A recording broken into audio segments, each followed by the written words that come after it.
Perfeito. Pronto. Gente, essa live eu busquei, né, a gente trazer na terça, mas infelizmente a agenda de todo mundo estava um pouco incompatível aí com os horários, e aí a gente trouxe na quarta. Mas é uma live que eu estava muito ansiosa para que ela acontecesse. Muitos alunos comentaram e disseram, meu Deus, os três vão se unir? Sim. Nosso objetivo aqui não é mostrar que a gente está querendo ou ser melhor que o outro, ou porque os três têm cursos de direito bancário, nós três, o nosso intuito é compartilhar mesmo conhecimento, e eu sempre digo, né, o aluno que faz o meu curso, ele pode fazer a da doutora Sofia, o do Homero, eu tenho vários alunos que já disseram, olha, comprei a da doutora Sofia também, eu fiz ótimo, ótima aquisição, porque vai aprendendo um pouco com cada um, porque cada um tem um método. E nosso objetivo é mostrar que profissionais, professores podem sim se unir, né? E compartilhar conhecimento, porque aqui a gente tem um respeito mútuo. Eu digo que eu sou fã do professor Homero, ele já sabe que desde o ano passado a gente vem trabalhando. Doutora Sofia, eu já vinha observando o Instagram dela e só queria uma oportunidade de convidá-la para uma live conosco. E aí o Homero conseguiu fazer essa intermediação para a gente fazer a live nós três juntos. Então, primeiro eu vou deixar a doutora Sofia se apresentar, tá, Homero? Porque muita gente não conhece a doutora Sofia no meu Instagram. Sim, lógico. E aí, doutora Sofia, eu quero que a senhora fale um pouquinho da senhora em si, né? Para todo mundo conhecer.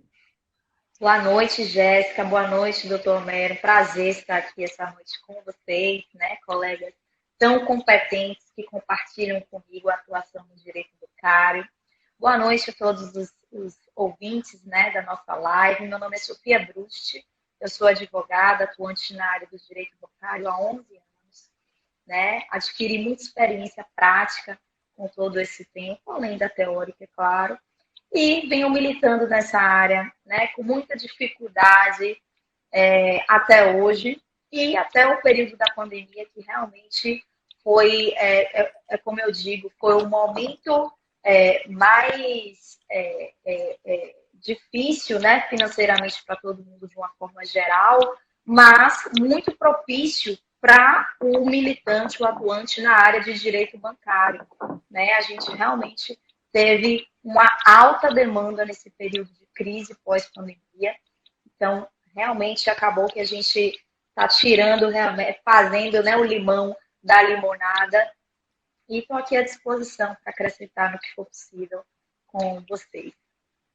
Certo. Agora eu vou deixar o doutor Homero se apresentar.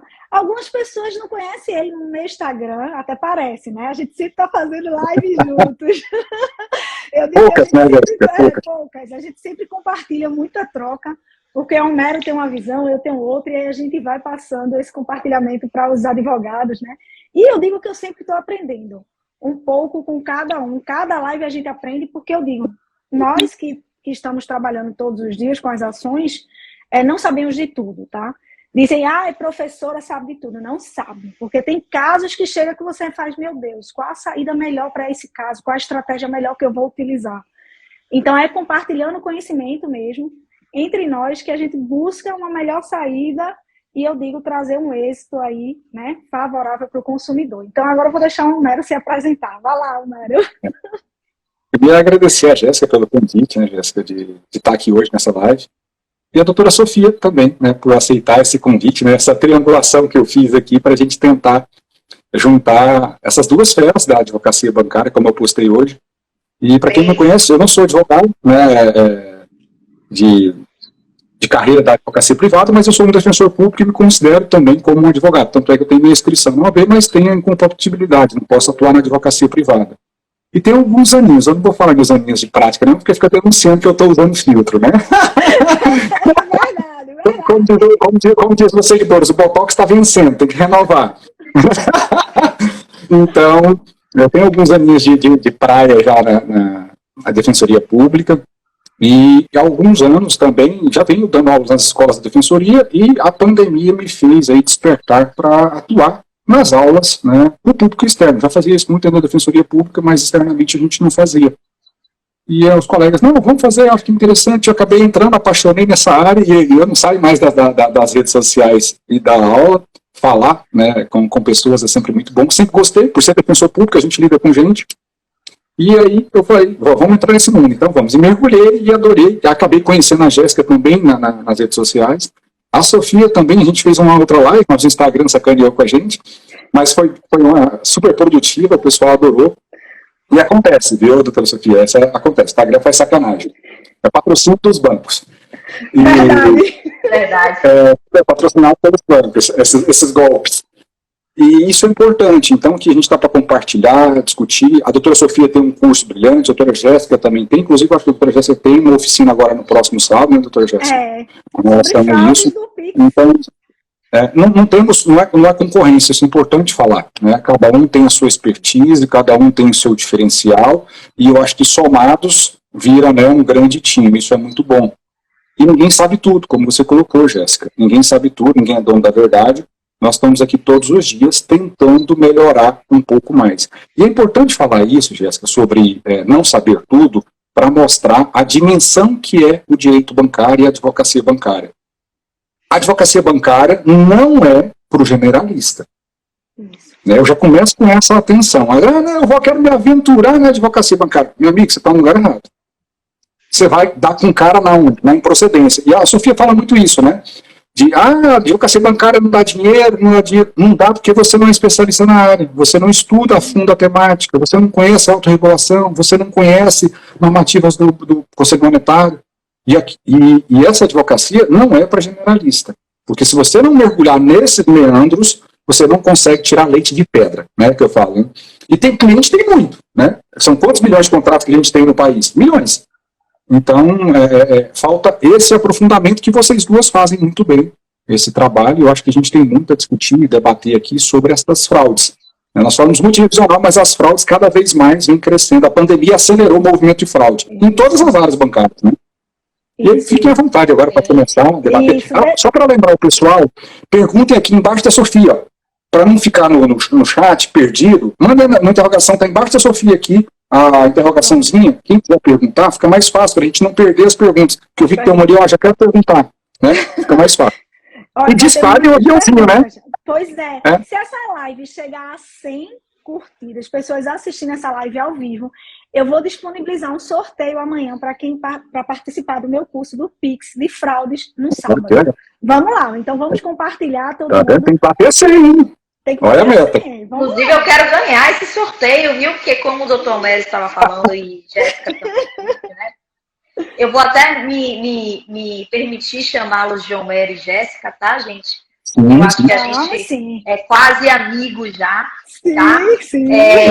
Mas, como vocês estavam falando, nós que somos atuantes, especialistas nessas áreas, a gente não conhece tudo. Por exemplo, eu não tenho conhecimento e não atuo com fraudes do Pix, que já é um assunto que Jéssica domina. E é uma área que eu realmente não tenho nenhuma expertise e pouquíssimo conhecimento, muito superficial, sobre os golpes do Pix, né? Que é uma linha que envolve o direito bancário. Então, realmente, o direito bancário é um universo muito mais amplo que não se restringe a ações revisionais da batida, a ação revisional de contrato. E muitas pessoas não sabem disso. Pois é, doutora Sofia, tá certíssima. E eu e o Homero, a gente sempre fala nas nossas lives, os advogados que estão entrando nessa área de direito bancário, nosso objetivo é que ele se apaixone e aplique de forma correta, né, a aplicação do direito bancário. Porque hoje a gente tem muitas ações e falta advogado nessa área do direito bancário. Os advogados que tem, eles são generalistas, né? Não tem o detalhe de fazer uma análise contratual, de fazer uns cálculos de forma correta, uma análise mais aprofundada. Eu digo que o Homero... Olha, você já assistiu às aulas do Homero? O Homero, eu digo que ele tem um vadimeco na cabeça. Eu não sei como é isso, como é que ele grava, porque eu até cito ele nas minhas aulas. Eu digo, olha, igual o professor Homero eu não sou, eu não consigo ter o vadimeco na cabeça, porque ele tem... Mas é impressionante como, assim, a gente tem que entender o direito, a prática e a análise do documento do seu cliente. né? Em relação a essa parte de fraudes bancárias, é imensa. É uma quantidade de fraudes com vários produtos, né, e serviços de instituições financeiras que nós temos. Aí eu vou deixar vocês falarem mais, porque Homero já sabe, se deixar eu falo muito. Então, meu objetivo hoje é escutar muito doutora Sofia, doutor Homero, né? Doutor Homero não dorme, ó. Tem um aluno aqui falando, hein, Homero? É verdade. Não, não é assim não. Sofia, só para a gente até aquecer esse bate-papo, eu acho que seria interessante. Você atua, por exemplo, naqueles empréstimos não solicitados? Eu reputo isso como uma espécie de fraude, né? Porque o consumidor não solicitou. Alguém está fraudando para impor um empréstimo ou um financiamento àquela pessoa. Você tem essas causas, tem atuado nessa área de empréstimos não solicitados? Sim, esse é um caso típico de fraude, né? Que inclusive teve um volume de demanda muito maior durante a pandemia, né, de empréstimos não solicitados. Ou o banco deposita o valor do crédito na conta do consumidor sem ele ter solicitado, assinado qualquer tipo de contrato, autorizado, anuído aquela contratação, ou existem casos absurdos em que o banco nem acredita o valor do empréstimo e mesmo assim cobra as parcelas do empréstimo que não foi contratado e nem foi creditado o valor supostamente emprestado.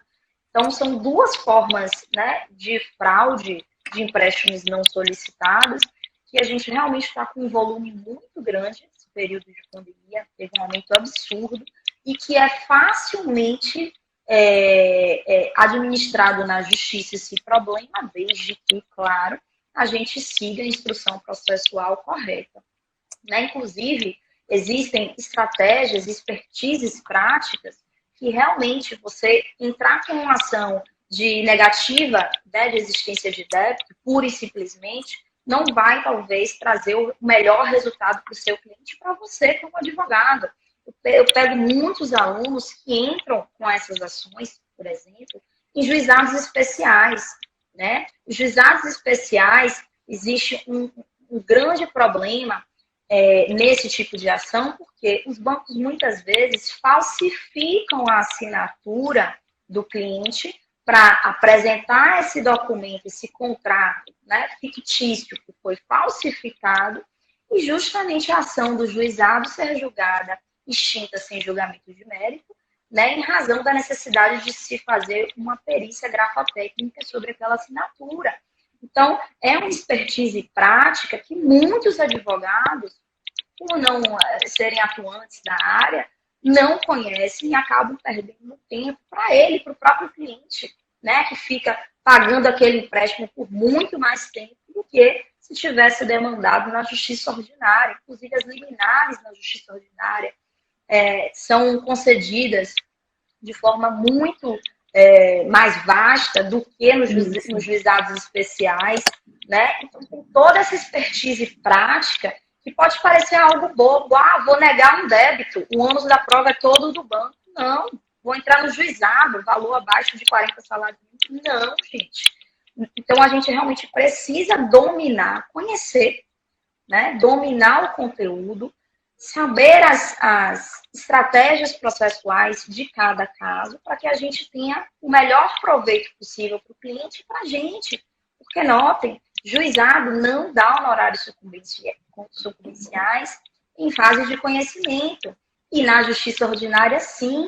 E é uma sucumbência que vale a pena você demandar da justiça ordinária, porque você está perdendo dinheiro, você está perdendo remuneração e dando um resultado insatisfatório para o seu cliente, demandando da forma errada, digamos assim, né? É verdade, doutora Sofia. E o caso demanda. Eu estou vendo aqui o doutor Homero digitando e está saindo do áudio. O pessoal está dizendo... Não sou eu que estou digitando, não. E o que será que está acontecendo, hein? Porque está saindo áudio como se fosse alguma coisinha digitando. Não sei. Então, eu estou com esse barulho também. O pessoal até falou, ele está como se estivesse digitando, não estou digitando, não. Pois é, eu também não sei não aqui o que é, não. Porque eu não estou digitando nada. Pois é, olha... Será que eu também estou? Instagram comece não, viu? Por favor. Continua aqui, eu sei, mesma coisa. Vamos lá. Muita gente está fazendo pergunta, eu vou deixar para a gente ir respondendo aos poucos, né? O que a doutora Sofia trouxe de alerta é o meu primeiro alerta que a gente sempre fala, a gente sempre discute, para não ajuizar casos de fraudes em juizados, né? Porque aí o juizado ele também não tem uma competência para trazer um retorno favorável e muitas ações de cara elas já vêm procedentes. Então, você advogado que não tem, eu digo que não tem nosso curso, na verdade, um curso dos três, que é que nós sempre passamos essa informação, ele já vai começar com a improcedência. Então, para ele aplicar a parte de fraudes, vara, tá, gente? Competência é a vara. Pode falar, doutor Homero, que eu estou vendo que você está doido para falar, vá. Não, deixa vocês falarem. Essa questão do juizado, né, quem me conhece sabe que eu já tenho um pouquinho de aversão por natureza do juizado, né? E tem um segundo ponto que eu falo que é muito importante. O que a Sofia colocou dos honorários é importante demais. Mas tem um segundo ponto, Sofia e Jéssica, que eu acho super interessante, que é a reputação do advogado. Você entra com uma ação dessa e o banco insiste na perícia, o que vai acontecer? Às vezes, o juiz de primeiro grau não extingue, mas lá na turma recursal vai extinguir. Aí o que acontece? Perdeu um ano do seu processo, extingue sem resolução do mérito, aí, se explicar para o seu cliente que o juiz extinguiu porque falou que a ação não deveria tramitar lá, ele vai te adorar, né? Ele vai te adorar. Então, você não perdeu só o honorário de sucumbência, você perdeu o cliente, e perdeu não só um, né? E eu acho que todos os três falam muito sobre isso. Um cliente bancário não é uma só ação bancária. Isso. Né? Ele é um cliente de múltiplas ações. Então, você perdeu várias ações e várias indicações. Então, a gente tem que preocupar com a reputação. O nosso nome é o mais importante de tudo. Com o nome, você vai crescendo no mercado. Então, esta extinção, ela pega muito mal. O cliente que é leigo, ele não entende. Ele fala, o advogado errou. Né? É a primeira coisa que ele vai pensar. O advogado é que errou, não foi o juiz. Né? Porque para ele o juiz é Deus, né? Nós somos nada, né? O juiz é Deus. Então a gente é que errou. Então tem que tomar cuidado com a reputação. Eu tenho muita preocupação com isso. Muita preocupação mesmo. Não gosto de avisar. Pois é, e até mesmo, doutor. Isso, né? Não, pode falar, doutor, pode falar. E até mesmo, doutor, né? Eu até considero uma sentença extintiva, assim, de julgamento de mérito, algo bom, porque existem juízes que realmente julgam pela improcedência e você ainda tem todo o trabalho extra de ter que recorrer nas turmas recursais para tentar reverter isso e nem sempre você vai conseguir. Quer dizer, você tem mais trabalho, vai demandar mais tempo e se você não conseguir reverter isso, você acabou com o direito do seu cliente, que na realidade ele tinha, só que você não instruiu um processo da melhor forma, né, que você deveria ter utilizado. Então, são detalhes que, a grosso modo, de um olhar superficial, às vezes o advogado não percebe ou não sabe, mas que fazem toda a diferença no resultado do processo. Sim. Ah, eu concordo com você. Ó, gente, Camila tá falando que meu brinco tá fazendo esse barulho. Deixa eu tirar. Pronto. Então, se for. Descobrimos. Nossa, não são os bancos, gente. São os meus bancos. Aí o pessoal disse aqui, é processo entrando. Outra advogada disse, é a doutora Sofia fazendo uma petição inicial. Não. Agora não, mas tá. Teve uma seguidora que postou aqui, eu acho que é a Viviane, até conhecida de São Paulo. Ela perguntou, mas se o banco não apresentar a documentação, não contestar, poderia até ganhar pela revelia. O que eu falo, né? O advogado ele tem que ser estrategista, ainda mais o advogado que atua, né? A advogada que atua na área bancária. Você tem que antever os passos. Sim. Né? Então você não pode contar com a sorte, você tem que atuar, na verdade, de modo estratégico. Né? Não dá pra gente. Sofia, muito ouro nesse brinco, viu? Muito ouro, Inxalá. mais. Será que era o brinco mesmo, gente? Mas foi, era o brinco, parou.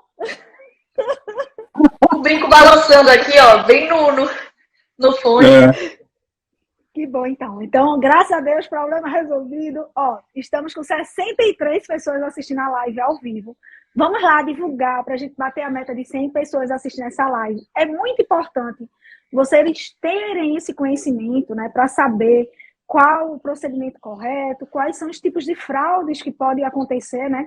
A doutora Sofia falou de um tipo, né? Eu vou deixar agora o doutor Homero falar de mais um tipo de fraude que é muito constante, né? E depois eu vou falar só um pouquinho das fraudes Pix, mas eu não vou falar muito não, vou deixar eles falarem mais hoje, tá? Nosso intuito é escutar esses dois feras. Diga aí, Homero. Essa questão, né, que a gente tem das fraudes, a Sofia falou da contratação dos empréstimos, mas tem uma situação que tem muito comum, que é a renovação tanto do empréstimo quanto do saque no cartão consignado, né? Por quê? A pessoa já contratou. Então, o correspondente bancário, com devido, né, respeito à palavra, né, senão o Instagram vai me censurar, aquele... Ele aproveita o documento, ou a selfie, ou, né, qualquer outro documento, ele induz, às vezes, o idoso a fornecer a assinatura eletrônica dele. E aí, o que ele faz? Ele fica de tempos em tempos renovando o saque com valores micros, mas sempre está renovando ali de tempo em tempo. E às vezes a pessoa nem percebe, porque normalmente essas pessoas, elas não são diligentes, elas não têm educação financeira. Então ela está pagando algo que fica infinito. Quando ela está perto de acabar, tumba, outro dinheiro cai na conta e renova o empréstimo, renova o saque, e aí arrebenta a vida financeira daquele consumidor. Então esta é uma situação muito importante de nós, enquanto advogados, operadores de direito, fazer uma investigação prévia, que eu chamo de advocacia extrajudicial, de modo vertical. Então, quando eu pego um cliente, eu não posso, por exemplo, simplesmente, estou aqui com um contrato, e parar com isso. Não é assim que eu tenho que fazer. Eu tenho que olhar registro dessa pessoa, eu tenho que pedir um extrato detalhado dele, que o banco tem obrigação de fornecer um extrato anual.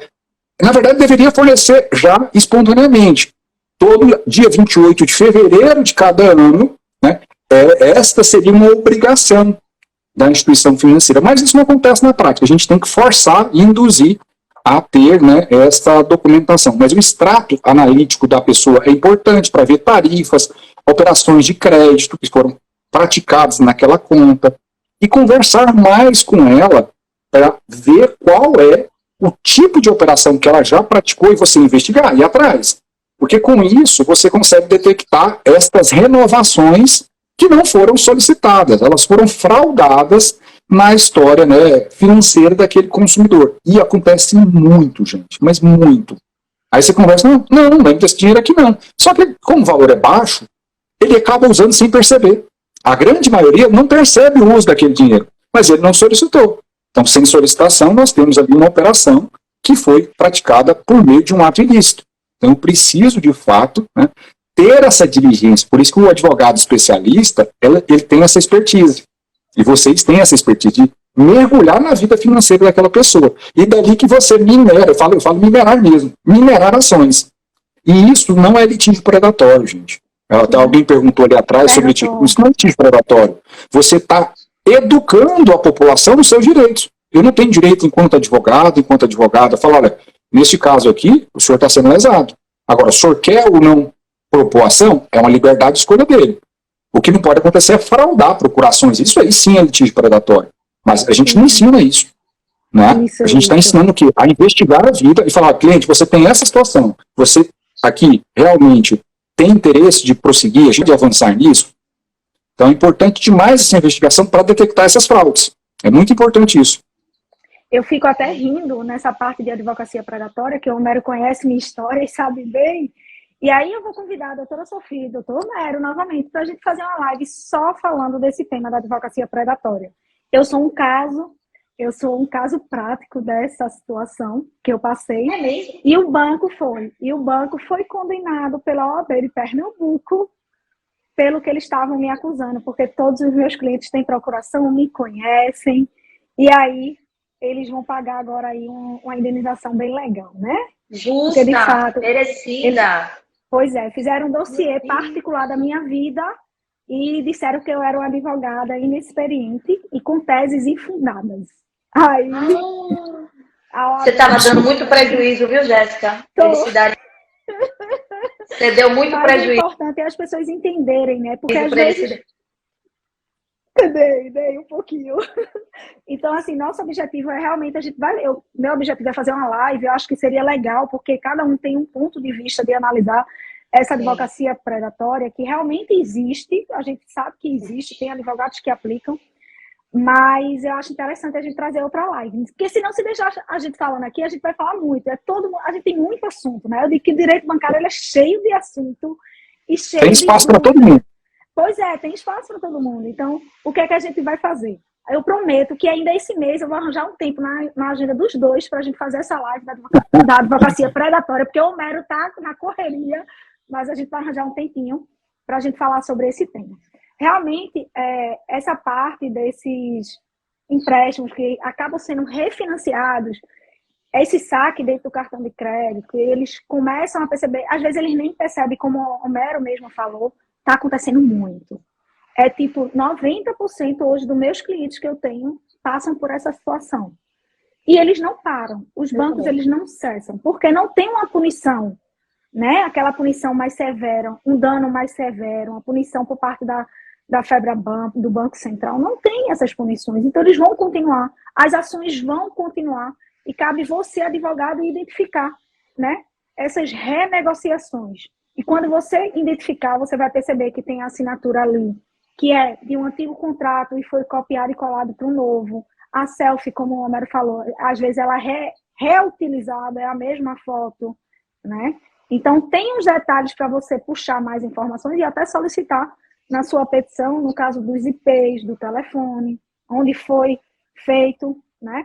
E o que é que acontece? E está chegando muitos correspondentes bancários pegam o telefone do cliente, faz o procedimento, depois entrega o cliente não sabe nem o que aconteceu. Né? Isso vem acontecendo, principalmente em interior. Aqui em Pernambuco a gente tem muitos interiores e a maioria dos meus clientes, muitos são lesados de interior. Acho que a doutora Sofia também deve passar aí na Bahia. Doutora Sofia é da Bahia, né? Sou. Que Sou bom, da capital, mas tenho clientes do interior. Que bom. Eu também atuo na Bahia, com alguns parceiros também venho atuando na Bahia. Mas é maravilhoso, né? Essa área de direito bancário a gente é suspeita para falar aqui, porque eu digo que são três apaixonados. Eu atuo no Pernambuco também. Tá vendo?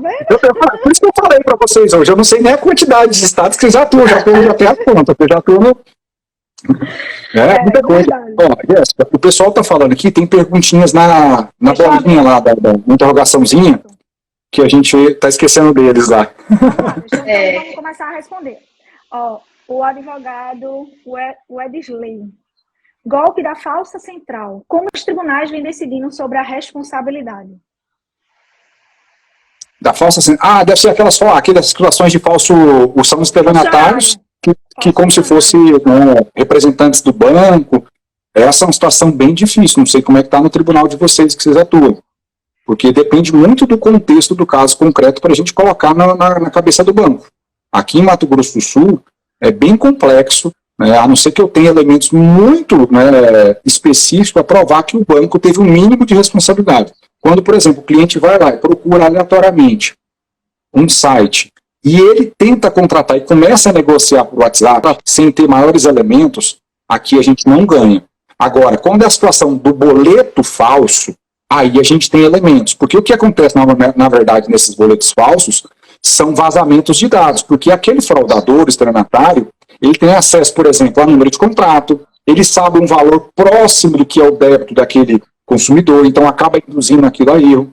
Ele sabe que é um financiamento de veículo, porque se não fosse algo vazado de dentro, como é que esse estelionatário saberia contrato, como é que ele saberia, por exemplo, que ele está devendo, como é que ele descobriria essa informação? Então, são informações. E quem tem que provar que não houve vazamento de dados é o banco. Então, nesses casos, a gente consegue. Agora, aquelas centrais de empréstimo, São Paulo tem muito isso, gente. Como aqui a gente faz divisa com São Paulo, acaba que a gente tem aqui muitos consumidores que são vítimas dessa central. Inclusive, chama central de empréstimo. Que eles pegam uma pessoa jurídica que até está extinta já, usa o CNPJ dela, ou aquela que não baixou, e costuma praticar lesões via WhatsApp, principalmente. O WhatsApp é uma fonte muito grande de lesão. Tem um crédito aqui para você.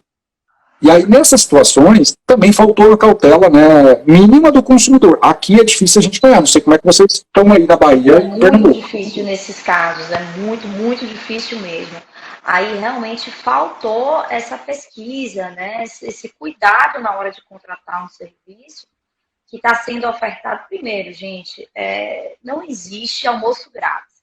Então, quando vem com uma proposta, uma abordagem muito ofensiva, né?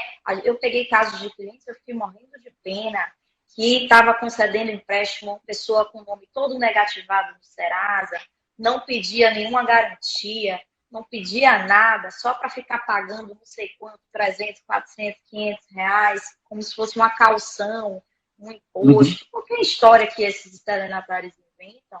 Aí realmente faltou um pouquinho de verificação mesmo por parte do consumidor, porque nenhuma instituição séria, via de regra, vai conceder um empréstimo para uma pessoa que está com o nome todo negativado, né, nos cadastros de proteção ao crédito.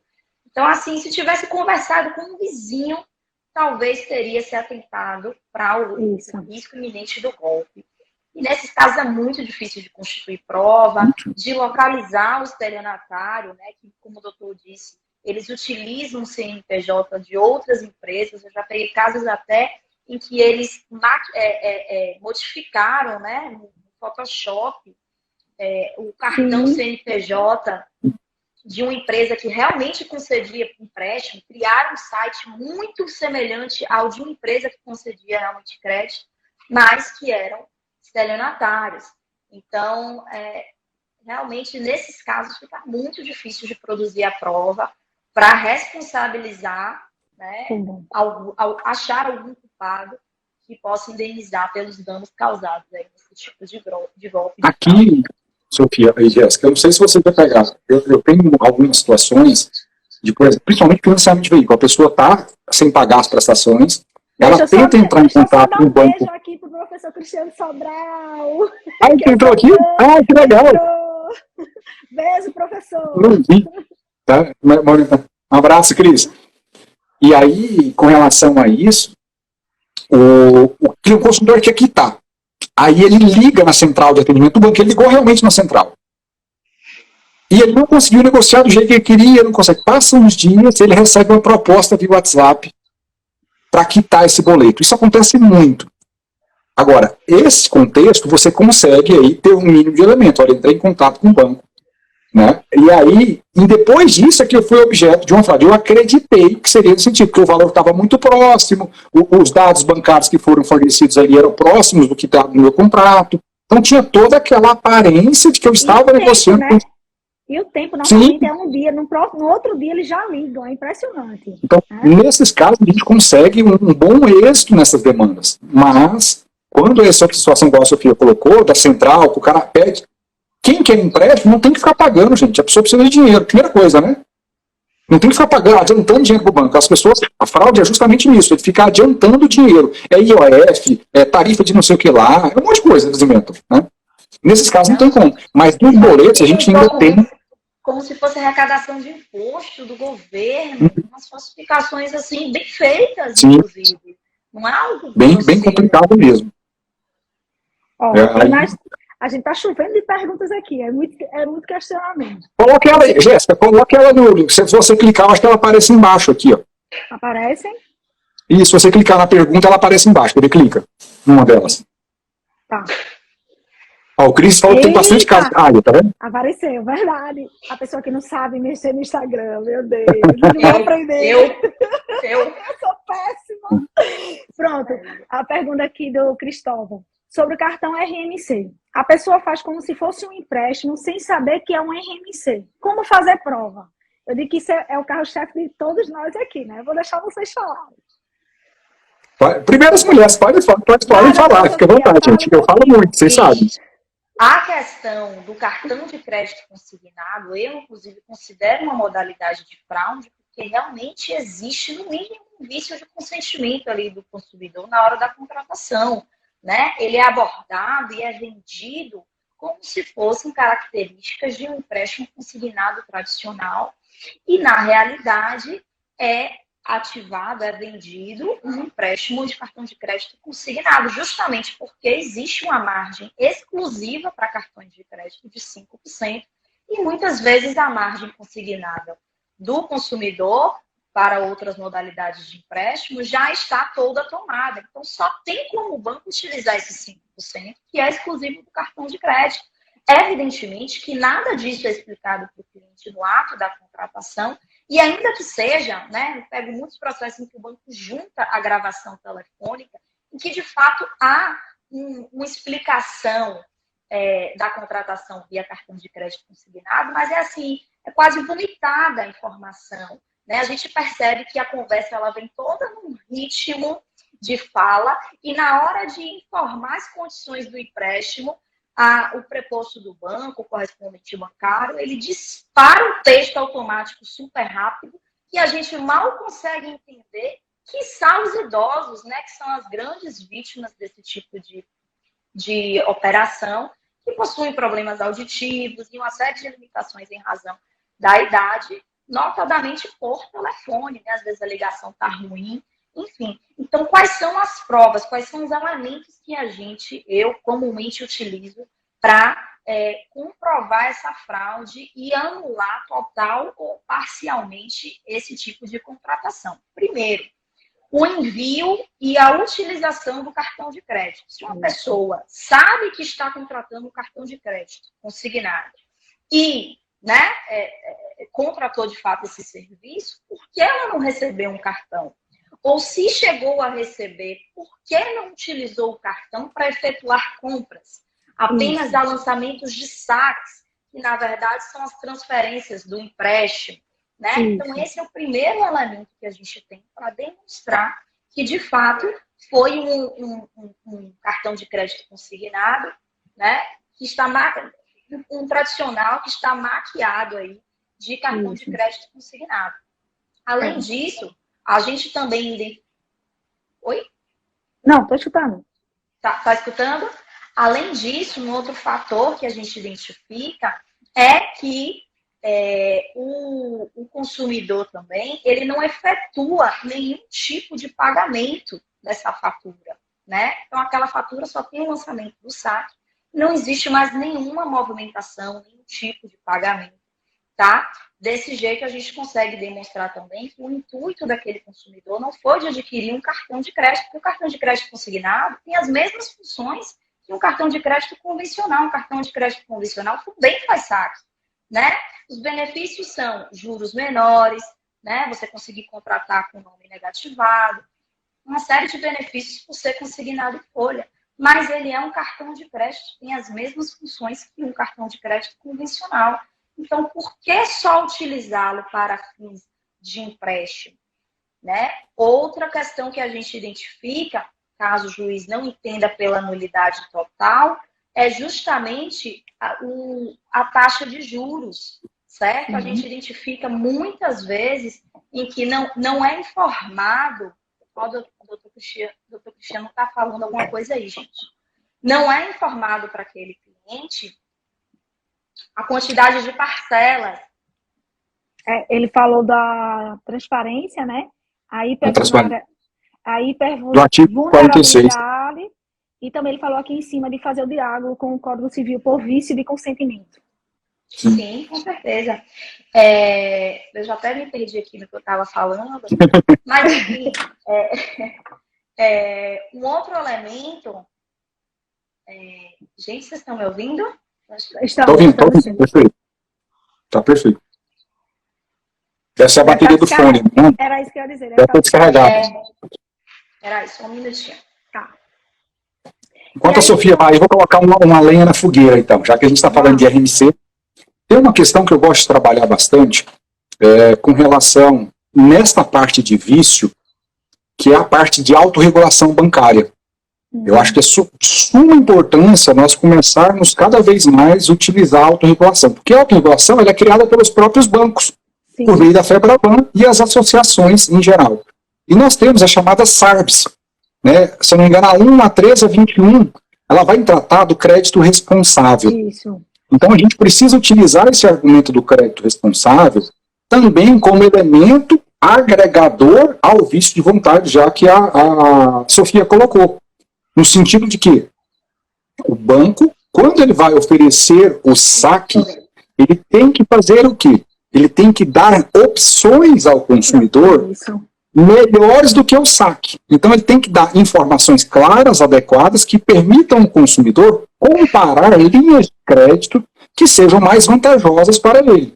Que os bancos não fazem isso na prática. Eles impõem goela abaixo o saque. Essa é uma informação que a gente trabalha também com a argumentação. Então, as autorregulações bancárias, né, que nós temos nesse caso aqui, primeiro, a SARBS, que é o Código de Ética e Autorregulação Bancária, ele trabalha com essa palavra, comparabilidade. As informações que devem chegar ao consumidor devem permitir a ele fazer uma escolha consciente e compatível com a sua capacidade financeira. E isso os bancos não fazem de jeito nenhum, zero. Então, isso a gente precisa argumentar, porque não tem como fugir. Eles é que editaram isso, não fomos nós, né? Não foi o legislador, né, ordinário que a gente tem, sim a própria autorregulação. Então, é um argumento forte de reforço para essas situações, que vai ajudar muito, porque tem juiz que tem preconceito com essas ações de IRMC. A gente vê muito isso, mas tem juiz que tem preconceito. Então, a gente tem que estar todo dia ali, colocando uma dosezinha a mais de tempero, para reforçar cada vez mais as teses que nós temos nas iniciais. Porque nós temos o generalista que prejudica a tese. Isso me preocupa muito, sabe, gente? Eu vou com uma ação genérica, ou vou com um caso, por exemplo, que a pessoa, ela tem um saque, mas ela tem um histórico de compra rotativa, assim, de perder de vista. Sim, sim. A pessoa é uma expert em uso do cartão. Aí ele vai e entra falando, não, ela não sabia que era saque. Ela não sabia. Aquela situação, por exemplo, o consumidor que paga mensalmente um valor sempre a mais ali da fatura. Aí ele entra para anular o saque. Gente, isso é um tiro no pé sem tamanho. E é precedente negativo. Pois é, e o bom né? é Então a gente tem que saber agir. O cliente diz, não, doutora, eu não utilizei o cartão. Você não utilizou? Não, doutora, eu não utilizei de jeito nenhum. Aí quando você se depara, por isso que eu fico até muito receosa, às vezes, com essas ações, e eu tento esperar todas as informações possíveis do banco, quando eu solicito para eles trazerem a documentação, porque eu já tive problemas no começo, né, de confiar na palavra do cliente e não pedir muita documentação, e o que aconteceu? Vinha chuva de improcedência, porque quando chegava a contestação do banco, estava lá, ele usando cartão todo mês. Eu fazia, meu Deus, esse aqui. Aí eu já tentava compor um acordo, para realmente não estar ali um prejuízo maior, né? E aí eu trago essa observação aqui para vocês. Eu no escritório, eu não sei se a Sofia, ela trabalha com esse documento específico, eu trago um termo de responsabilidade do consumidor, comigo, Jéssica, das informações prestadas. Porque, às vezes, eles falam informação para a gente às vezes, fica na mercê do documento do banco, da instituição financeira, não tem esse documento, né? E o cliente diz, não, é isso, isso. E quando a gente vê, não é nada que o cliente está falando, e pode vir aí uma litigância de má-fé, né? E aí a gente consegue dizer, eu expliquei ao senhor, então isso eu aprendi por conta de uma ação que eu sofri, né? Por conta desse caso, aí fica a minha dica também para os advogados, que vão atuar nessa área, tem que ter todo o traquejozinho, né? Para poder ter todas as informações possíveis, porque essas ações realmente elas são bem minuciosas, e você precisa ter a documentação certinha. Vamos responder. Inclusive, gente, até trazendo aqui uma questão, em muitos casos de cartão consignado, os bancos eles realmente enviam um contrato em que, né, há tudo explicadinho, dizendo que é um cartão de crédito consignado e tudo mais. Porém, a gente percebe que as letras, e isso fere também o dever de informação e de transparência, e existe uma legislação específica do CDC para esse tipo de contratação, que determina o tamanho da letra que deve compor esse tipo de contrato. E esses contratos de cartão de crédito VNC não seguem o padrão da letra que deveriam seguir consoante a determinação da legislação. Então, mesmo quando o banco apresenta o contrato assinadinho lá pelo cliente, você tem como argumentar, impugnar pela invalidade daquele contrato, justamente aí, doutor Cristiano trazendo artigo 54 é isso mesmo. A fonte tem que ser tamanho 12. Tamanho 12, exatamente. Isso. O senhor realmente tem um... Não, ele sabe tudo. Sofia, ele tem um vadimeco na cabeça. Se você perguntar, eu digo que as normativas da FEBRABAN, ele sabe decorado. Se você perguntar, tudo ele sabe. Isso é mania de concurseiro, gente. Concurseiro tem que decorar as coisas, infelizmente. É verdade. É. Eu tô o tempo inteiro jogando no Google para lembrar, para falar artigo que fala isso. Aí o Google que me diz o número do artigo. Mas eu tô ficando destreinado, viu? Eu tô ficando destreinado. É porque a internet já facilita, né? Não, é verdade. É uma comodidade muito grande. Aí o professor Cristiano está falando aqui, arrumando o escritório, escutando a live, top, que bom. A gente vai tentar responder, tem muitas perguntas aqui, eu estou vendo todo mundo bem assim, ansioso para a gente responder. A Maria perguntou aqui, estou com uma ação de fraude em que os golpistas ligaram no número do banco e pediram para digitar a senha. Veja a ousadia, né? Eu digo que esse aí é bem ousado esse caso e de fato está acontecendo. Eu não sei como é que está aí, com o Homero, com a doutora Sofia, que também está acontecendo bastante esse caso. Eu venho pegando, sim, alguns clientes dessa situação, viu, doutora Maria? Eu não sei se eu não entendi direito a situação, mas me parece que eu não viu, doutora Sofia? Eu não peguei caso assim, mas eu acho difícil estar ligando do número do banco. O que deve acontecer, na verdade, são números fraudados que ele coloca só aquele identificador, sabe quando liga? É como se fosse do banco. Sim. Mas não é o número do banco propriamente dito, né? Eu acho difícil ser o número do próprio banco. Acho difícil. E a dica que eu dou nessa situação é quando ligar, e até eu falei isso com a doutora Juliana, quando a gente fez uma live falando da LGPD, é que normalmente o banco ele já tem todas as suas informações. Ele não vai pedir muita informação sua, ele vai pedir para você confirmar um número ou um número específico de uma data de nascimento ou o último número do CPF.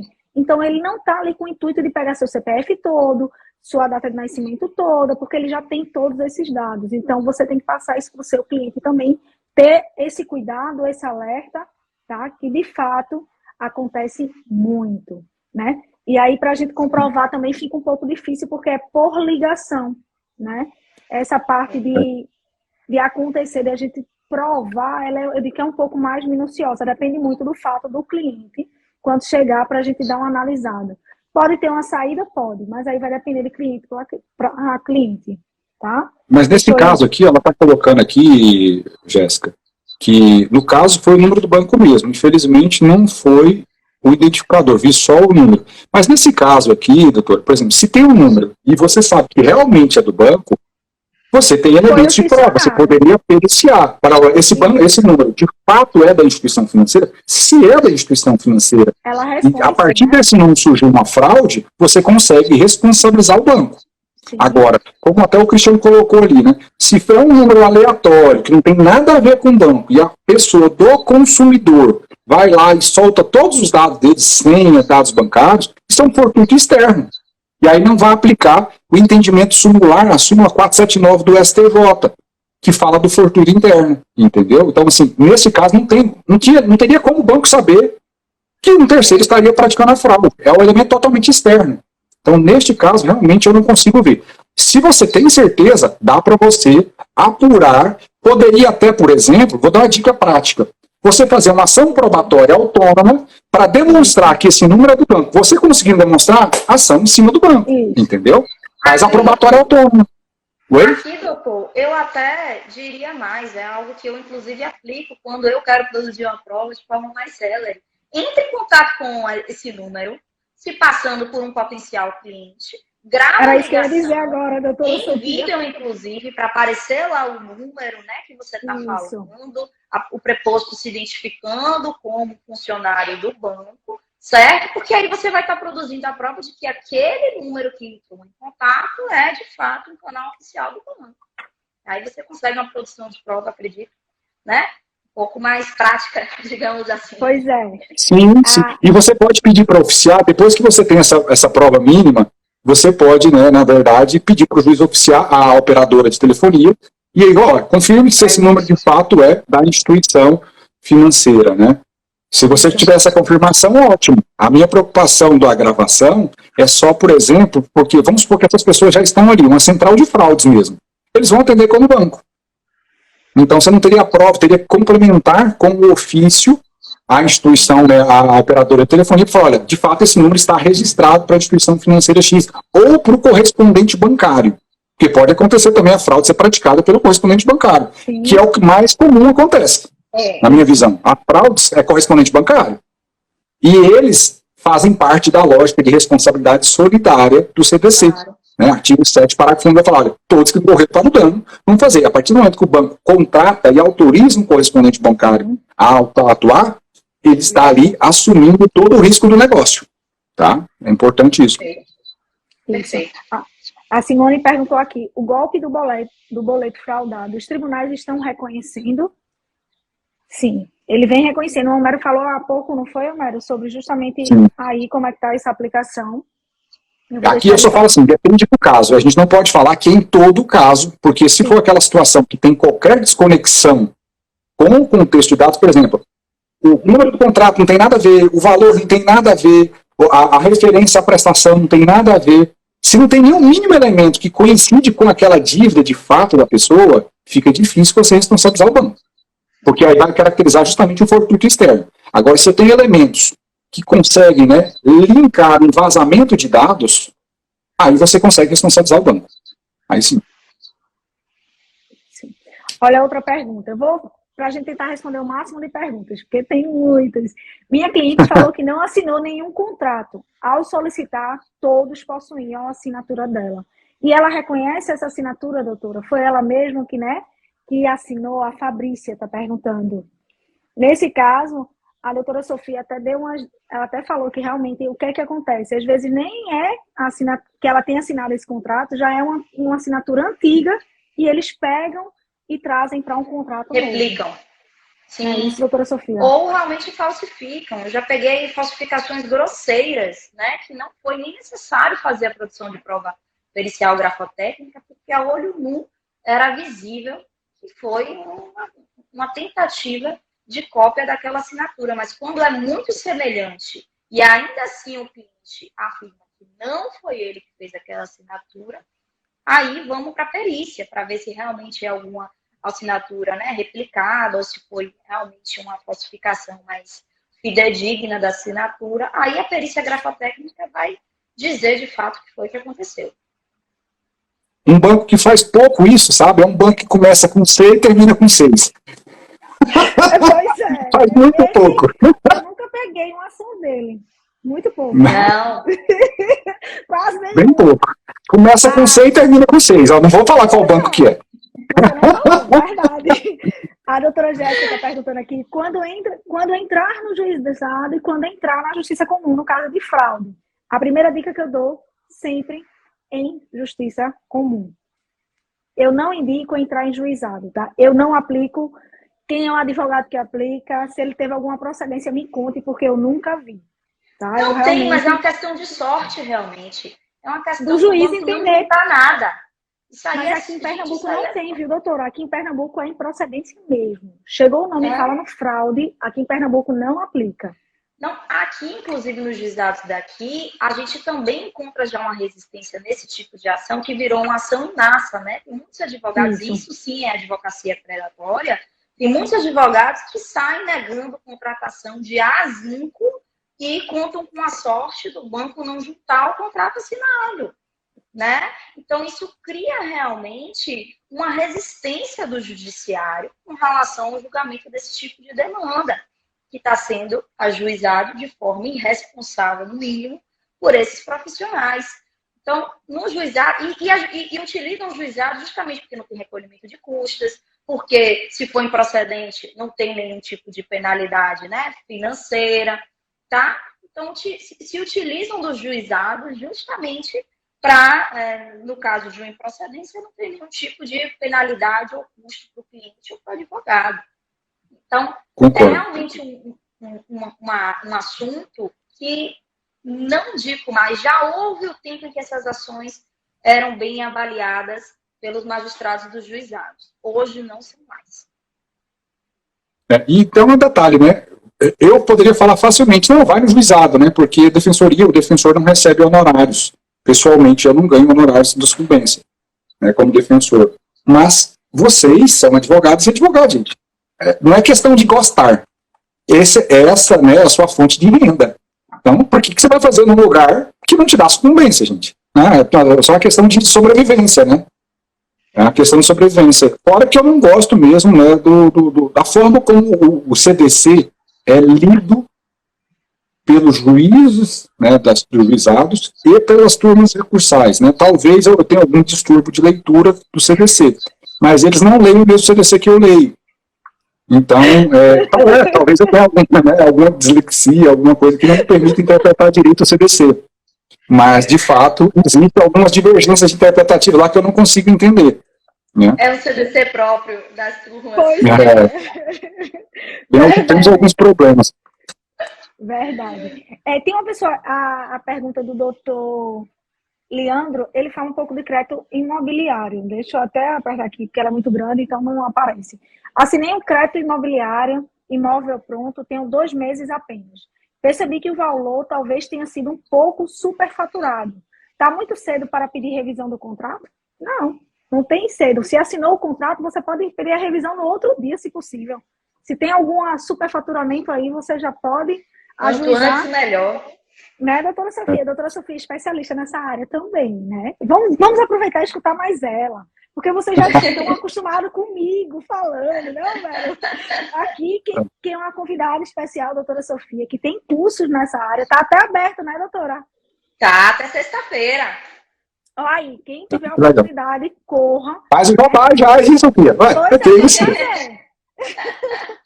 Não, gente, a gente veio aqui para discutir as fraudes. Quem tiver interesse de conhecer um pouquinho do curso. Não, mas é importante, sim.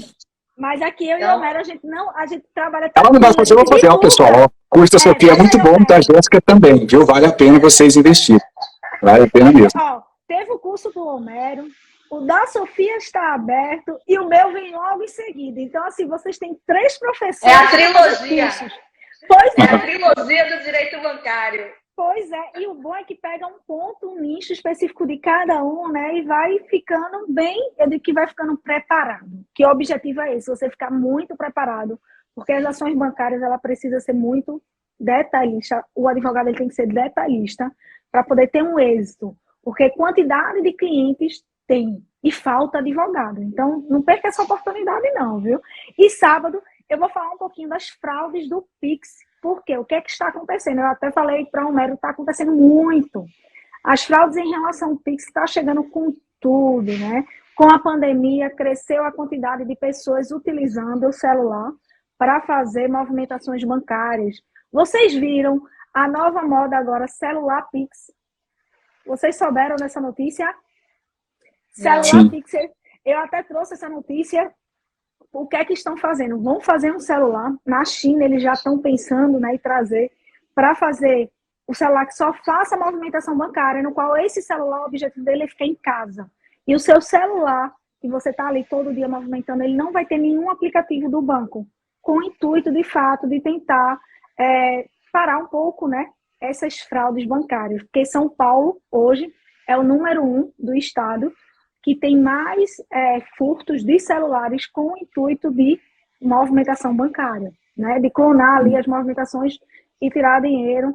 E aí entra a parte do Pix, que eu digo que eu sou apaixonada. Eu digo que quando chegou o Pix, eu passei o ano inteiro, o ano passado, só estudando Pix, procurando detalhe.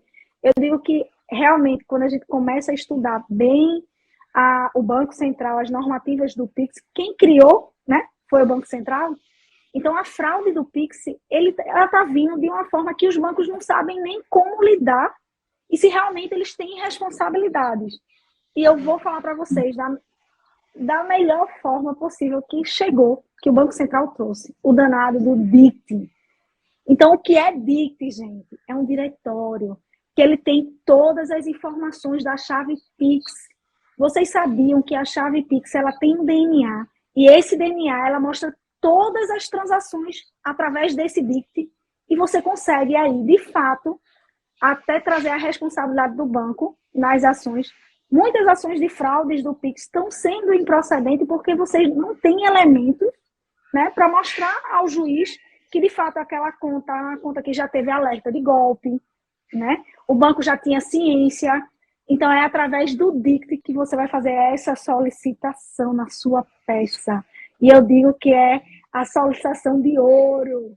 Então, assim, fraudes do Pix vai ser o momento agora, né? Fraudes de cartão RMC vai ter muitas, porque eu e o Homero também tinha falado antes, teve a nova lei agora da medida provisória 1106, que aumentou a margem. E a gente falou sobre isso. Vai aparecer muito empréstimo consignado, cartão de crédito, tudo fraude, gente.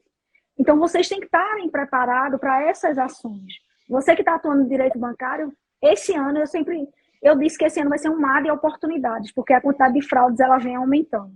De acordo com o Banco Central, 62% da população sofre algum tipo de fraude. Veja a quantidade de pessoas que são lesadas por instituições financeiras, né? Então, é muito importante as pessoas entenderem, né? Que, de fato, você pode estar passando por algum tipo de fraude e ainda você não identificou porque você não tem o conhecimento. Às vezes é falta de conhecimento mesmo, né? Muita gente não tem. Todo início de ano, Jéssica, quando eu tenho um reajuste do salário mínimo, todo início de ano, qualquer brecha da margem consignada de qualquer aposentado pensionista, gente, os bancos vão preencher do jeito que eles encontrarem. Se você não contratar, ele vai contratar mesmo assim.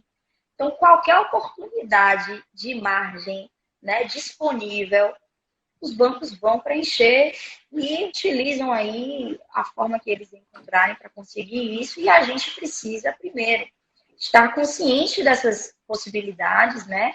E verificar, acompanhar. Servidor público, pensionista, aposentado, como eles recebem aquela renda certa todo mês, eles acabam se condicionando ao valor líquido, né, que sobra após todos os descontos consignados no contra-cheque.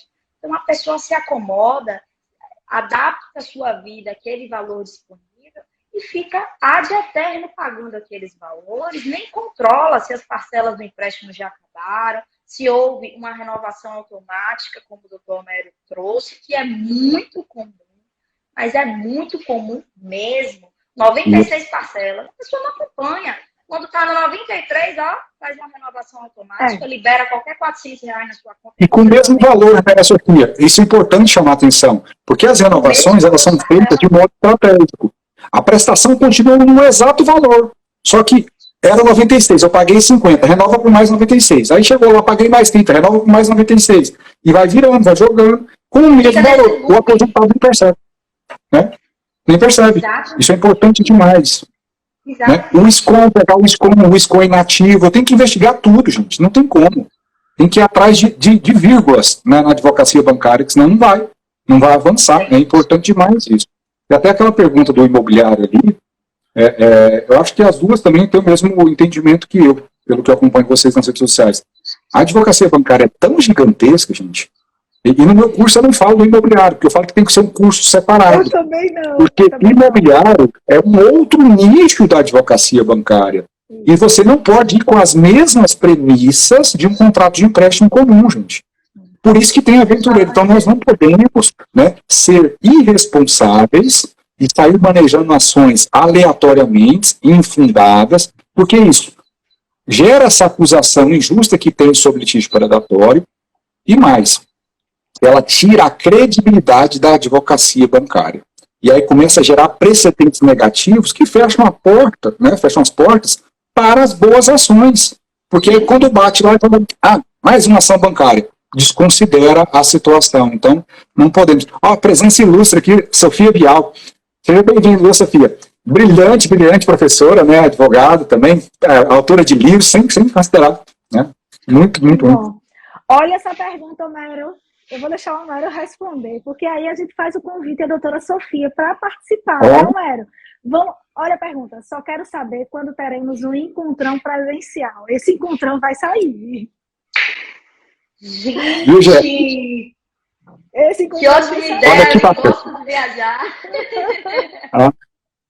Então, Sofia, eu e a Jéssica, numa das últimas lives que nós fizemos, falamos, seria importante, alguns vão falar, seria importante ter, né, um encontro presencial, porque eu estou com 2 turmas rodando, né, de direito bancário. Estou para ficar doido, justamente não durmo. E aí, e fora que esses dias eu e o Cris fizemos um evento de surpreendimento e tudo mais.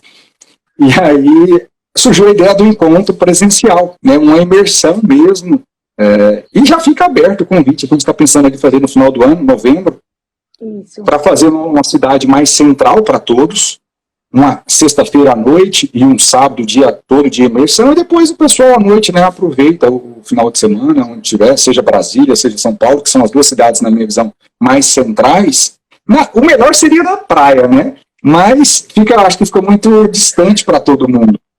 Mas acho que São Paulo ficaria legal, ou Brasília, e a gente estava vendo aí o que é possível fazer, para ficar um custo acessível para todos, óbvio.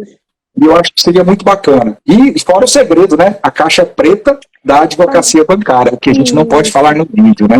A gente está planejando isso também. Vai ser muito legal. E fica aberto o convite, viu, doutora Sofia? Tá? Já sei, eu só quero saber qual é a data que eu compro a passagem. Será um prazer. Já estou com a roupa de ir já. Vamos embora, então. Será um prazer.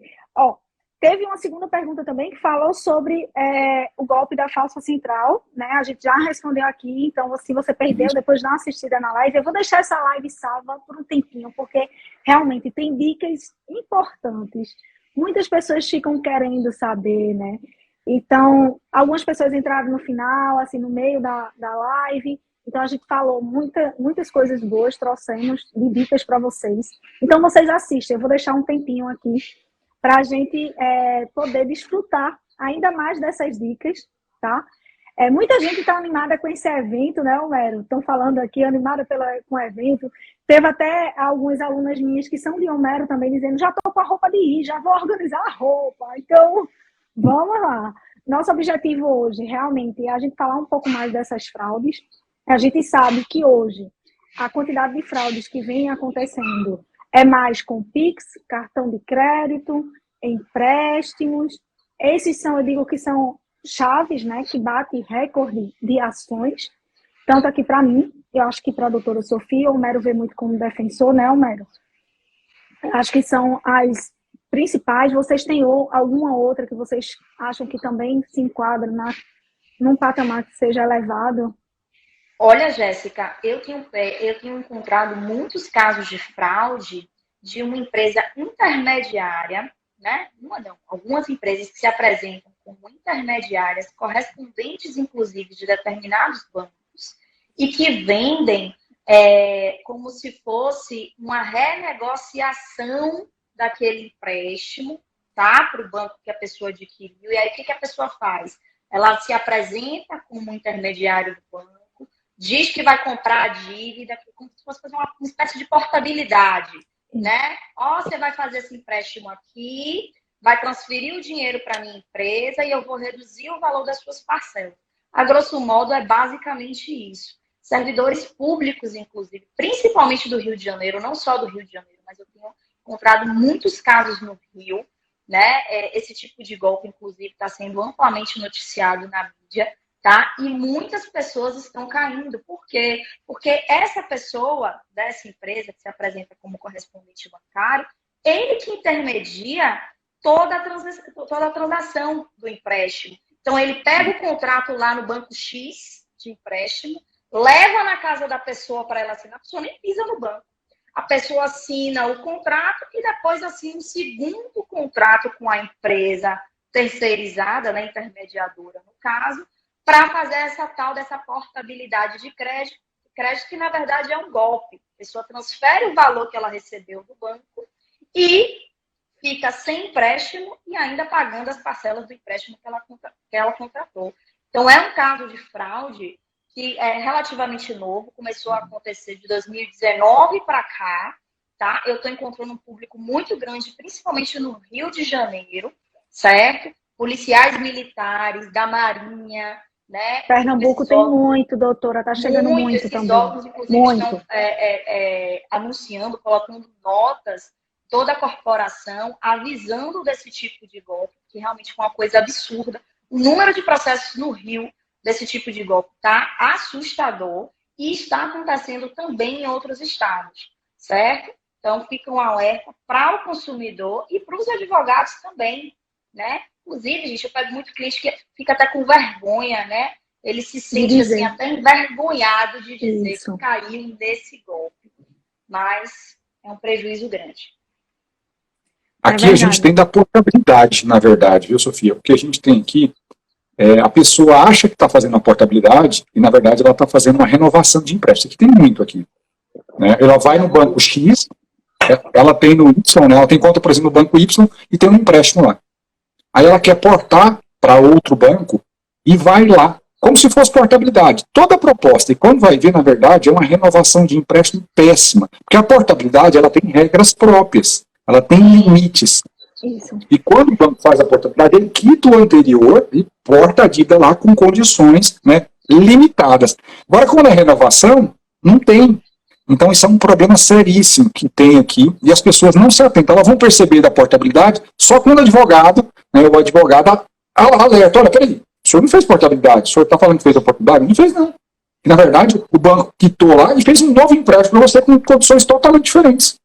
Então, nem respeitou os limites da normativa pertinente, né, à portabilidade. Então, é importante demais essa atenção desse tipo de fraude.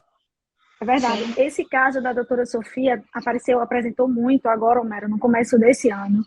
Realmente é uma terceira empresa que vem, diz que vai comprar a dívida do cliente, aí ele faz essa compra. Aí ele diz que vai pagar ao banco a parcela e ele não paga a parcela, ele some na segunda parcela, ele paga a primeira, na segunda, né, doutora Sofia? O cliente já não vê mais a terceirizada, o banco está cobrando. Eu peguei um caso que a empresa ela pagou durante um ano até. Eu fiquei até surpresa. Ela pagou as parcelas realmente durante um ano, depois ela sumiu. Né? Aqui é a primeira parcela, a segunda ele já some. Aqui é pior. Aqui em Pernambuco está pior. E tá muito sério, tá, Homero? Aqui em Pernambuco essa prática está muito séria. E eles estão continuando, né? Tem várias denúncias em relação a isso. Mas, de fato, as pessoas não estão informadas, infelizmente. As pessoas, às vezes, caem achando que vai resolver o problema, né? Que vai ter um valor melhor ali para ter esse acordo com a instituição financeira. E, quando eles verem, eles acabam tendo um prejuízo maior. Então, é bem sério. Esse tipo de fraude foi a mais lesiva que eu já vi até hoje. Porque realmente a pessoa fica com a dívida do empréstimo, pagando as prestações, e ainda fica sem o valor do crédito que ela repassou para essa empresa intermediária. Aqui no Rio tem muito, Mariana. Não, aí no Rio tem uma coisa assim, desesperadora. Inclusive, os magistrados eles estão concedendo a liminar de praticamente todos esses casos devido ao volume de demanda. Né? Na decisão, eles até justificam que se fosse um caso particular, a liminar não seria deferida, né? Logo de forma antecipada, mas que, diante do histórico de volumes de demandas nesse sentido, os juízes estão todos liberando para suspender esses pagamentos, porque o consumidor já está num prejuízo muito grande. Isso. A Lucilene, ela está falando aqui, ela é perita, tenho recebido casos de falsificação de assinaturas de empréstimo consignados. E vai receber muitas, viu? Esse ano é que vai chegar mesmo. Com essa nova medida provisória que aumentou aí, né? Para 40% a reserva de margem, então agora que vai ter mesmo. Os correspondentes bancários de que se aproveitam dessas medidas provisórias que aí aumentam o limite do consumidor. A gente já está com 1 hora de live, quase 20 minutos. Eu sei que a gente está todo mundo aí, eu estou vendo a carinha da doutora Sofia cansada, o Homero, e eu sei que está sendo puxada essa semana para todos. Mas o que é que eu vou fazer?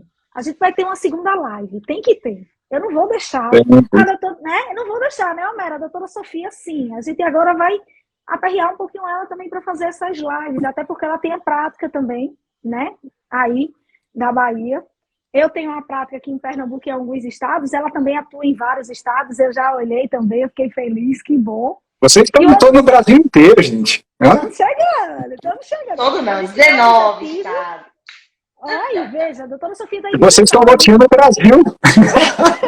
Eu disse, meu objetivo é chegar em 10 estados até agosto. Eu estou em 7, né? Aí eu disse, vamos devagarzinho. E aos poucos a gente vai. Mas é porque não tem advogados, né, doutora Sofia? De fato, que saiba lidar. E hoje a gente vê que o mercado ele não tem profissionais. Então, às vezes, corre tudo pra gente, a gente tenta segurar, tenta pegar, eu tento abraçar o mundo, mas às vezes a gente não consegue. E aí, não tem como. Nosso objetivo é fazer você se apaixonar pelo direito bancário. Eu sempre digo, eu quero que todo mundo se apaixone pelo direito bancário, porque a quantidade de ações ela é enorme. Porque um cliente, ele sempre tem mais 2, 3, 4 ações. Né? Sempre tem muitas ações ali que ele nem sabe que tem direito. E quando a gente analisa, a gente fica feliz da vida, sabendo que vai trazer um retorno ali positivo para esse cliente. O que é que eu vou fazer? Tem muitas perguntas. Gente, eu vou tentar não deixar muito cansativa essa live, não estender muito para 2 horas de live, tá? Eu vou marcar um segundo encontro para a gente falar da advocacia predatória. Eu vou arranjar um tempinho na agenda dos dois. E aí a gente já deixa agendado. E aí, quem não segue a doutora Sofia, corre e segue a doutora Sofia. Quem não segue o professor Homero, corre e segue o professor Homero, porque os dois dão dicas também diárias, né, sobre direito bancário, os dois têm cursos. Então, eu fico aqui na gratidão imensa pelo compartilhamento de conteúdo dos dois. Eu digo que eu sempre estou aprendendo, a cada live a gente aprende, né? Compartilha conhecimento, às vezes é uma prática diferente da Sofia, né? É uma prática, eu digo que é uma parte da peça que o Homero traz de forma brilhante. E eu digo, eu sou suspeita para falar de Homero. Eu digo a ele que eu sou fã dele, porque as peças dele, ele busca uma fundamentação que eu digo, nunca imaginei nessa fundamentação, não. E ele vai lá, e vai, bem minucioso.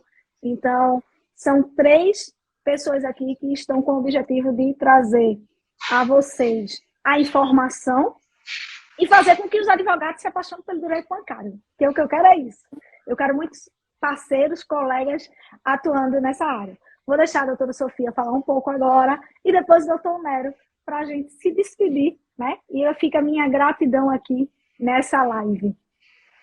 Eu queria agradecer, gente, pelo convite, né, dos dois, pela oportunidade de dizer que foi um imenso prazer, que estou à disposição para a gente fazer quantas lives, eventos, encontros, tudo que eu puder fazer para acrescentar e contribuir para o direito bancário, tá? Que é realmente a área que eu amo de paixão. Já atuei na área trabalhista, já atuei em outras áreas, assim, sem a emoção, sem o afinco, sem a dedicação que eu tenho com o direito bancário. Felizmente, eu sou muito grata, abençoada por poder trabalhar só com o que eu gosto hoje, que é o direito bancário, né? E quero fazer também, retribuir o convite de vocês. Espero vocês dois, né? Já estou devendo uma live para o doutor Homero, a gente até tentou marcar, não conseguiu com essa loucura de lançamento de curso, mas a gente vai marcar e com vocês dois, para mim vai ser um prazer. Vocês têm muito a contribuir para o meu público, né? Para a sociedade de forma em geral, para os advogados, para os consumidores.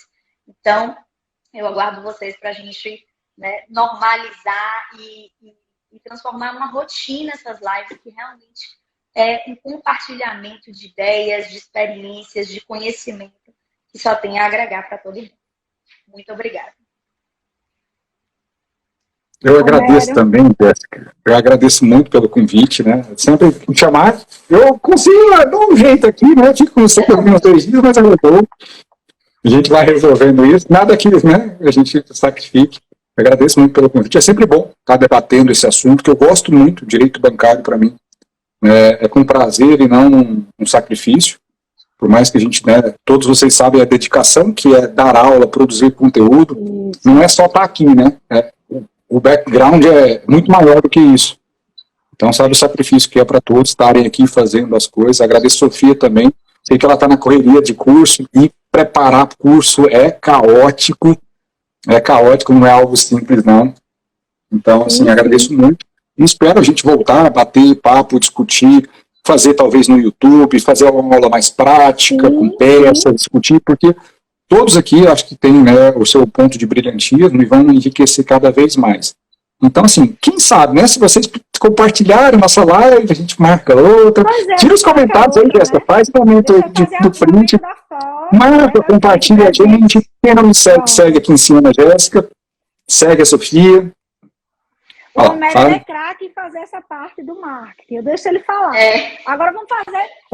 Eu não, a Sofia que é a rainha. Eu não. Eu estou aprendendo ainda.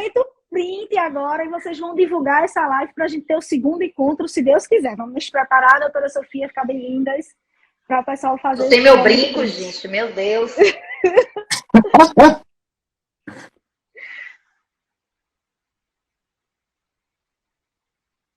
Pronto, fizeram o momento print. Ótimo, fiz. Eu já fiz aqui também o meu, já tá salvo. Viu, Jéssica? Quem é a rainha aqui da marketing? Eu, para gravar um vídeo, eu gravo ele 50 vezes. Eu tô igual, eu também. Gente, vai, todo mundo começa assim. Meus primeiros vídeos de 2 minutos, eu demorava 4 horas. Repetia. É um perfeccionismo, né? Quando a gente não está familiarizado com a coisa, tudo parece que fica ruim, mas depois que você vai se habituando, vai relaxando. Mas é verdade, mais a evolução... E as pessoas gostam disso. Eu fico rindo. Às vezes eu fico vendo meus vídeos e fico, meu Deus, como eu melhorei muito. A gente fica... E aí eu vou convidar agora os 43 que estão ao vivo ainda, tá? Gente, olhem as fraudes do Pix. Sábado vai ter um curso de extensão. Eu vou deixar o link após essa live salvo, tá, para vocês. É uma oportunidade incrível no qual eu vou falar sobre o DICT, que é o diretório, no qual você pode trazer, sim, a responsabilidade para a instituição financeira. Isso é muito importante. Que eu digo que esse ano vai ser as ações de Pix, de fraudes, vai bombar, né? Que vai aparecer e vai vir muitas. Então, fiquem preparados. Eu vou agradecer de coração a doutora Sofia, a professor Homero. Eu quero muito encontrar vocês em outras lives, outros convites. E sim, Homero, vamos, quem sabe a gente não faz uma peça nós três, né? Eu acho que isso é muito bom. Eu e Homero, a gente já fez uma peça juntos no YouTube e foi muito bom, foi maravilhoso. Eu acho que esse compartilhamento só vem a agregar a todos, né? Então, vamos pensar aí, a gente vai conversar. Vamos pensar em conteúdo para trazer para vocês, né? Então, gente, muito obrigada, viu? Fica a minha gratidão aqui, meu agradecimento a todos que assistiram a live. Até as próximas. E acompanhe, que vai ter muita live ainda. A doutora Sofia está tendo live, o Homero está tendo live, eu também. Então, vamos acompanhar que conteúdo vocês vão ter. Tá? Fiquem com Deus, pessoal. Um grande beijo a todos e todas. Obrigada. Boa noite a todos. Beijos. Tchau.